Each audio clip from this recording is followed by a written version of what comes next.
Root hair हम कह रहे हैं क्योंकि ये जो है बाल की तरह का स्ट्रक्चर जड़ों के ऊपर मौजूद है, इसलिए कहा जाता है रूट हेयर।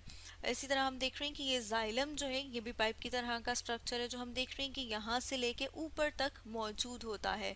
इसके ज़रिए से पानी पहुँचाया जाता है मुख्तलिफ हिस्सों तक और पत्तों तक भी, क्योंकि हम देख रहे हैं कि कार्बन डाइऑक्साइड इसके अलावा पानी, मतलब ये कि जो वाटर है वो भी चाहिए खुराक बनाने के लिए, और साथ में सनलाइट, तो इन चीज़ों की मौजूदगी में बनती है फूड।